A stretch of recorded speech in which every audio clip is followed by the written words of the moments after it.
Water transported soil. आप लोगों की कौन कौन सी सॉइल होती है भाई? आप लोगों का मैक्सिमम टाइम क्वेश्चन यहां से बनता है और मैं आपको दिखाऊंगा भी किस तरह से बना है। मेरे पास आता है मेरे प्यारे बच्चे यहां पर जाहिर तौर पर जो पानी की वजह से निकलता है, इसमें 3 तरह की मिट्टी आती है। गौर दीजिएगा, 10 मिनट अगले मुझे बहुत इंपॉर्टेंट चाहिए आप लोगों के। कुछ ऐसा बताऊंगा जो शायद आपको पता नहीं होगा। मेरे पास आता है यहां से एल्यूवियल सॉइल, दूसरा मेरे पास यहां से आता है लेकस्ट्राइन सॉइल, और तीसरा मेरे पास यहां पर आता है मराइन सॉइल, लेकिन मैं उसको अलग से पढ़ाऊंगा। ये 2 चीजें मैं आपको बताना चाहता हूं फिलहाल। तो मेरे प्यारे बच्चे जरा गौर दीजिएगा इस पर्टिकुलर कथन पर। आपकी एल्यूवियल सॉइल और आपकी लेकस्ट्राइन सॉइल कौन कौन सी मिट्टी होती है, इसके मुझे समझना है। मैंने कहा alluvial soil is defined as the soil formed due to the transportation by running water. The transportation by running water, आपके बहते हुए पानी की वजह से जो मिट्टी आपकी बनती है बेसिकली वो कहलाता है एल्यूवियम सॉइल। ब्रैकेट में मैंने लिख दिया इन रिवर्स। अब मेरी बात को समझना, ये बहुत बेसिक सी डेफिनेशन है, लेकिन इस डेफिनेशन के पीछे बहुत बड़ा कंसेप्ट है। मैंने कहा मेरे प्यारे बच्चे, आपको पता है आपकी नदी बहती है। नदी बहती है तो बहने के साथ साथ आपकी नदी में कुछ मिट्टी के पार्टिकल्स भी आते हैं, और वो नदी के किनारे आप लोगों के रेतीले पैटर्न्स बना देते हैं। रेत के पार्टिकल्स आप लोगों के नदी के किनारे बन जाते हैं। जो बहते हुए पानी के साथ मिट्टी का पार्टिकल मेरा आ रहा है, उस पर्टिकुलर मिट्टी को हम लोगों ने नाम दिया है alluvial soil. Are you getting my term? अब समझना मेजर बात। यह क्वेश्चन आज के बाद नहीं पूछा जाएगा तुमसे, क्योंकि इतना पुराना हो गया कि यह बहुत ही पुराना माना जाता है। लेकिन इसका कंसेप्ट क्या बोलता है, जरा गौर फरमाइएगा मेरे इस कथन पर मेरे प्यारे बच्चे। मैंने कहा मान लीजिए ये आपकी नदी है, मान लीजिए ये आपकी नदी यहां से बहती हुई आ रही है, और आप लोगों ने देखा होगा जैसे जैसे आपकी नदी बहती हुई आती है, किनारे पर आपकी नदी जो है वो मिट्टी के कुछ इस तरह के पैटर्न के साथ मिट्टी को डिपॉजिट करती है, जिसको हम लोग हिंदी में नाम देते हैं बेसिकली स्मॉल सैंड ड्यून्स। इनको क्या नाम देते हैं? स्मॉल सैंड ड्यून्स, ऐसा नाम दे देते हैं। ठीक है, आपने देखा होगा किनारे पर मिट्टी आपकी इस तरीके से रेतीले पैटर्न को जमा करती हुई आगे निकलती है। इसको हम लोग बेसिकली एल्यूवियल सॉइल का नाम देते हैं। अब मेरे गौर फरमाना मेरे कंसेप्ट पर। क्वेश्चन आप लोगों से यह बनता है कि इस एल्यूवियल सॉइल के अंदर बेसिकली कौन कौन से पार्टिकल मेरे प्रेजेंट होते हैं, यह पता होना मुझे चाहिए। मैंने कहा बेसिकली जब मैं बात करता हूं तो इस एल्यूवियल सॉइल के अंदर मेरे पास सैंड होता है, क्ले होता है और सिल्ट होता है। किस तरीके से, गौर देंगे। मैंने कहा एल्यूवियल सॉइल के अंदर आप लोगों की ऑल्टरनेट लेयर्स ऑफ, शब्दों पर गौर देना, alternate layers of sand, silt and clay, ये तीनों उपस्थित होती हैं। मैंने कहा सैंड भी होता है, सिल्ट भी होता है और क्ले भी होता है, और इनकी ऑल्टरनेट लेयर पैटर्न फॉर्म्ड होती है यहां पर। सर थोड़ा सा और डार्क कर दीजिएगा, दिख नहीं रहा।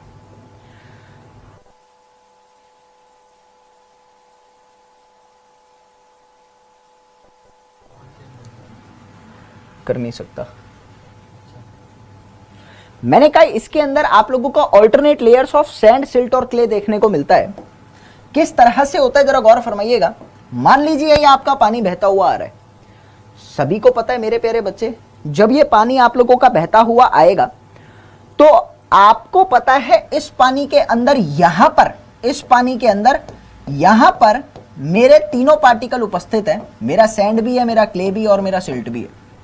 लेकिन ये पानी के साथ मेरा आगे की तरफ बह रहा है। जरा कंसेप्ट पर गौर दीजिएगा, बहुत मुश्किल पड़ जाएगा नहीं तो।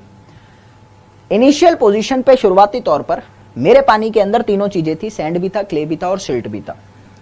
मैंने कहा कि ये पानी के साथ बहता हुआ आ रहा है। आप सभी को पता है कि जब नदी का पानी जाता है तो थोड़ी देर बाद जाकर अपनी वेलोसिटी को एक नॉर्मल पॉइंट पे ले आता है। शुरू में पहाड़ों से पानी निकल रहा है, बहुत तेजी के साथ पानी निकल रहा है, और वही पानी चट्टानों में से छोटे छोटे टुकड़े तोड़कर, यानी बड़े बिल्कुल छोटे और उससे छोटे पार्टिकल्स को अपने पानी के अंदर समाकर ला रहा है। भाई जैसे जैसे वो पानी आगे की तरफ बढ़ेगा वो प्लेन एरिया की तरफ जाएगा। प्लेन एरिया की तरफ जो वो पानी गया तो उसने अपनी वेलोसिटी को कम करना शुरू कर दिया। एग्जाम्पल के तौर पे कहता हूं, अगर आप गंगा रिवर को देख रहे हैं तो दूरी क्यों जाना, आप ऋषिकेश की गंगा रिवर को देखेंगे, वहां पर पानी का बहाव बहुत तेज है। वही गंगा रिवर जब आप लोग कानपुर या फिर वाराणसी की साइड देखेंगे तो वहां पर गंगा रिवर का जो बहाव है वो बहुत कम है। तो मुझे वहां से क्या समझ में आ रहा है, मुझे वहां से समझ में आ रहा है कि जब मेरी वेलोसिटी बहुत तेज थी तो वो आगे जाकर वेलोसिटी कम हो रही है। यानी इतना तो क्लियर हुआ कि जैसे जैसे मेरा पानी आगे की तरफ बहेगा मेरे पानी की वेलोसिटी जो है वो कम होती रहेगी। जैसे जैसे पानी प्लेन्स की तरफ आएगा मेरे पानी की वेलोसिटी कम होती जा रही है, और जब पानी की वेलोसिटी कम होती जा रही है तो मेरे प्यारे बच्चे मैं क्या कह सकता हूं, यहां पर आपके पार्टिकल की सेटलिंग शुरू हो जाएगी। जो मिट्टी के पार्टिकल आपके पानी के अंदर उपस्थित हैं वो मिट्टी के पार्टिकल अब बैठना शुरू कर देंगे, अब उनका सेटलिंग शुरू हो जाएगा, अब उनका डिपोजिशन शुरू होना स्टार्ट हो जाएगा। तो मैंने कहा कि जब वेलोसिटी कम होगी तो यहां से आपके मिट्टिकल का सेटलिंग शुरू हो जाएगा, settling of the soil particles यहां से स्टार्ट होना शुरू हो जाएगा। अब मुझे आप लोगों से एक ही क्वेश्चन यहां पर पूछना है मेरे प्यारे बच्चे कि जो settling of the soil particles यहां पर आप लोगों को देखने को मिल रहा है वो settling of the soil particles सबसे पहले किसका होगा।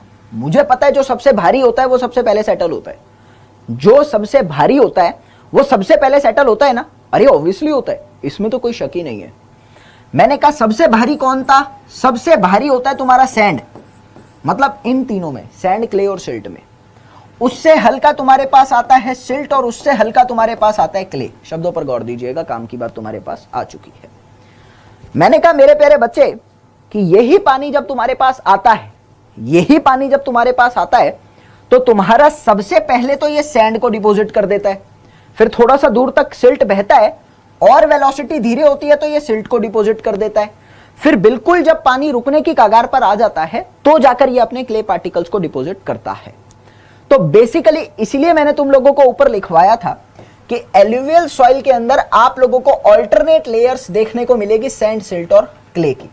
तो तुम्हें यह तो समझ आ गया कि अगर तुम्हारे पास ये नदी आ रही है, अगर तुम्हारे पास ये नदी आ रही है, इस नदी के अंदर अगर तुम्हारे सेडिमेंटेशन हो रहा है यानी तुम्हारी एल्यूवियल सॉइल बन रही है तो वो एल्यूवियल सॉइल में सबसे पहले तुमको सैंड देखने को मिलेगी, उसके बाद तुम लोगों को सिल्ट देखने को मिलेगी और उसके बाद तुम लोगों को क्ले देखने को मिलेगी।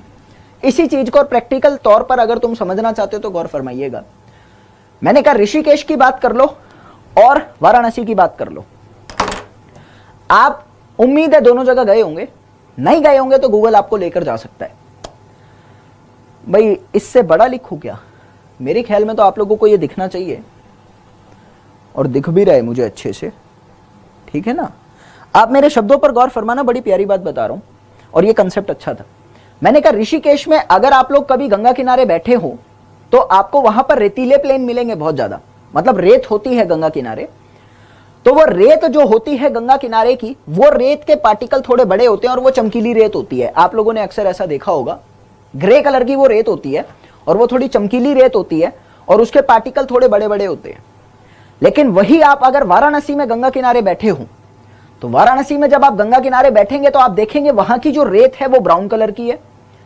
रेत नहीं, मिट्टी का नाम देता हूं। मैंने कहा वहां की जो मिट्टी है वो ब्राउन कलर की है और उस मिट्टी के पार्टिकल बहुत छोटे छोटे हैं, बहुत छोटे छोटे हैं। तो आप मेरे शब्दों पर गौर फरमाइएगा। ऋषिकेश से ऊपर है देवप्रयाग, देवप्रयाग से गंगा बहती हुई निकल रही है, बहुत वेलोसिटी के साथ आ रही है। लेकिन ऋषिकेश में आते आते जब पहाड़ खत्म हो जाते हैं, मैं हरिद्वार और ऋषिकेश के बीच की बात कर रहा हूं जहां पे पहाड़ खत्म हो गए, वहां थोड़ी सी वेलोसिटी कम हुई। वेलोसिटी कम हुई तो बड़े पार्टिकल सेटल होना शुरू हो जाएंगे ना। कौन से? सैंड। यानी ऋषिकेश में आपको जो भी मिट्टी मिलती है, जो एल्यूवियल सॉइल मिलती है, उसमें मैक्सिमम पार्टिकल तुमको सैंड के देखने को मिलेंगे। और वाराणसी में तो बिल्कुल ही कम हो जाता है वेग, वाराणसी में तो आपकी वेलोसिटी बिल्कुल ही कम हो जाती है। तो वहां आपको कौन से पार्टिकल देखने को मिलेंगे? मैक्सिमम क्ले पार्टिकल्स देखने को मिलेंगे, बहुत छोटे छोटे पार्टिकल तुमको देखने को मिलते हैं। तो इस तरीके से तुम्हारा एल्यूवियल सॉइल का डिपॉजिट गंगा रिवर के साथ देखने को मिलता है और उम्मीद तुमको यह समझ भी आया होगा। अब मेरी बात आती है यहां से, इस कथन पर भी गौर फरमाना बड़े काम की बात है। दूसरा मेरा सॉइल का डिपॉजिट आता है, that is known to be as the lacustrine soil. Now what do you mean by the lacustrine soil? Lacustrine soil कहलाता है जो सॉइल बेसिकली मेरे स्टिल वाटर में पाई जाता है। Soil deposited in the still water, soil deposited in still water, soil deposited in the still water, that is known to be as the lacustrine soil। आमतौर पर लेकस्ट्राइन सॉइल आप लोगों को लेक्स में देखने को मिलेगा, ये आपको गौर फरमाना है। अब मेरे शब्दों पर गौर देना, तुम्हें ये तो समझ आ गया कि बेसिकली लेकस्ट्राइन सॉइल क्या होता है। जैसे कि तुम्हारा कोई झील है, झील के बेस में जो मिट्टी पाई जाती है उसको लेकस्ट्राइन सॉइल का नाम दे दिया जाता है। तुम्हारा क्वेश्चन मेरे प्रति ये बनेगा कि सर आपने डेफिनेशन में यहां पर लिखा है, अगर आप इसको गौर दे रहे हैं तो डेफिनेशन में मेरे प्यारे बच्चे मैंने लिखा डिपॉजिटेड, फिर जब डिपॉजिटेड शब्द यहां पर आई गया तो आप इसको ट्रांसपोर्टेशन की कैटेगरी में क्यों रख रहे हैं, जरा वो समझते हैं। अच्छा मेरी बात को समझना, एल्यूवियल सॉइल आप लोगों को समझ आ गई। इसी एल्यूवियल सॉइल के कंसेप्ट को अगर मैं आप लोगों के साथ और ज्यादा शेयर करूं तो मैं ये चीज कह सकता हूं मेरे प्यारे बच्चे कि आगे जाकर यही गंगा रिवर की बात नहीं कर रहा अब मैं इसकी बिल्कुल कंसेप्ट की बात कर रहा हूं। आगे जाकर यही आप लोगों की रिवर अपनी वेलोसिटी को कम कर देगी। मैंने कहा इस पोर्शन के बाद वेलोसिटी बिल्कुल क्या हो गई, थम गई। वेलोसिटी क्या हो गई, बिल्कुल लो हो गई, बिल्कुल लो मतलब रुक गई है। एक तरह से मैं कह रहा हूं बिल्कुल रुक गई है, बिल्कुल रुक गई है। अब तुमको पता है कि जब तुम्हारी वेलोसिटी बिल्कुल रुक गई है तो it is acting as a lake now, it is acting as a lake now. मैंने तुमको एक एजम्पशन दिया कि ये वेलोसिटी रुक गई, अब ये लेक की तरह एक्ट कर रहा है। अच्छा लेक में पानी आ रहा है, पीछे से आ रहा है, एक जगह आके रुक रहा है। मैं तुमको जो समझाना चाहता हूं वो चीज समझना। तुम्हें पता है मेरे प्यारे बच्चे बेसिकली कि जब तुम्हारा पानी रुका हुआ होता है वो आता तो बहते हुए में से ही है ना, उसमें जो मिट्टी के पार्टिकल्स आ रहे हैं वो पानी के साथ बहकर ही तो आ रहे हैं। मैंने कहा जैसे आप लोग नैनीताल की तरफ जाते हैं तो वहां पे एक नैनी लेक है, उसमें पानी कहां से आता है, पहाड़ों से, बहकर ही तो आ रहा है, पहाड़ों में से पानी निकलता है, उसी से वो लेक बनी है। या फिर आप लोग सारताल की बात करते हैं, नैनीताल से 9 किलोमीटर 10 किलोमीटर नीचे, उसमें तो मैंने स्पष्ट आंखों से देखा था कि आप लोगों का जो कौन कौन पहली बार आप लोगों का जो पानी होता है वो पहाड़ों के नीचे से निकलता हुआ आता है और वो झील में जाके एकदम प्रेजेंट हो जाता है। तो पानी तो बह रहा है ना, बहते हुए पानी के साथ मिट्टी के पार्टिकल्स तो आ रहे हैं, लेकिन जहां पर पानी रुका हुआ है वहां पे जाके जमा हो रहे हैं। मेरे बताने से पहले तुम लोगों को समझ में आ जाना चाहिए था कि ये जो क्ले के पार्टिकल्स हैं, यही क्ले के पार्टिकल्स तुम्हारे रुके हुए पानी की तरफ जाएंगे। यही क्ले के पार्टिकल्स मेरे प्यारे बच्चे तुम्हारे रुके हुए पानी की तरफ जाएंगे। यानी मैं लिख सकता हूं कि central position of the lake में, central position of the lake में मध्य पोर्शन जो होता है आपकी लेक का, उसमें आप लोगों को मैक्सिमम आपके क्ले पार्टिकल्स देखने को मिलेंगे।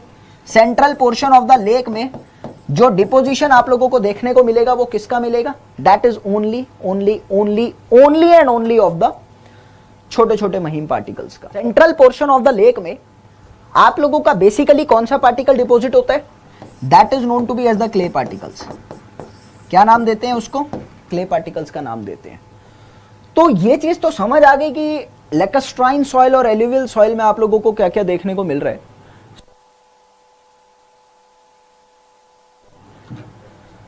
ये चीज तुमको समझ आ गई, लेकस्ट्राइन और एल्यूवियल सॉइल किस तरह से फॉर्म होती है और क्या क्या चीजें हमको जानने को मिलती है। इसी के साथ मैं तुमको नोट्स बता देता हूं एक।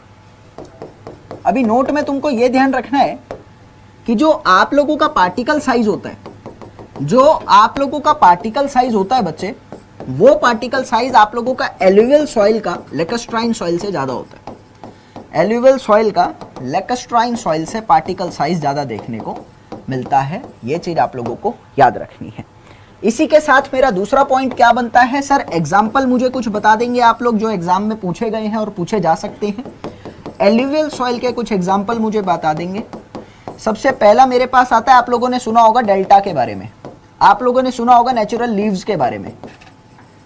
भाई नेचुरल लीव्स क्या होता है, नेचुरल लीव्स कहलाता है आप लोगों का जैसे पानी के बीच में कई बार मिट्टी का टीला बन जाता है, मिट्टी आ जाती है, उसको कहते हैं नेचुरल लीव्स। ठीक है, उसके बाद आप लोगों के पास आता है एलुवियम डिपॉजिट। ये चीज भी आप लोगों को याद रखनी है। इरिगेशन में जनरली इस नाम को आप लोग कई बार सुनते हैं, एलुवियल कोन्स। ये चीज क्लियर होनी अनिवार्य है। ठीक है।